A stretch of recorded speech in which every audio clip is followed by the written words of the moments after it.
بسم الله الرحمن الرحیم. ساقي جان ماته لږ ډیر ډاوټ و چې ته یو پښتون یې، زما شک و چې ته پښتون یې، خو نن ماته دا کنفرم شو چې ته دومره تا کې د پښتو د غیرت د حیا تا کې دا نوم نشته.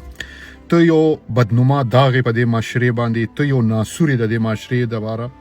الله تعالی وایي چې ته به یو انسان د بدۍ نه منې کې او ته به یې ښه طرف ته راولې.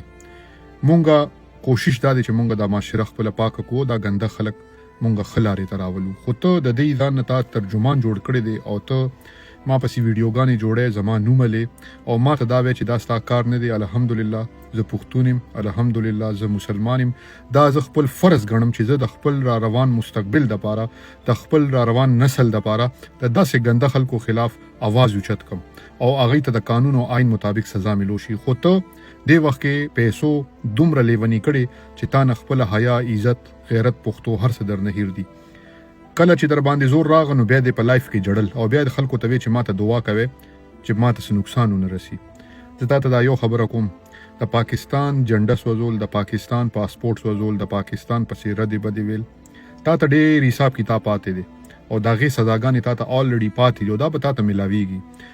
سور وزیدي دي چې څومره مزې کولی شي وکړه په سعودي کې. ډېر زر به انشاءالله د دقه تورو تمبو شاته به او بیا به توبه دې نه قبلېږي او بیا به چغې وې چې زه پښتون یم، ما سره بد کېږي.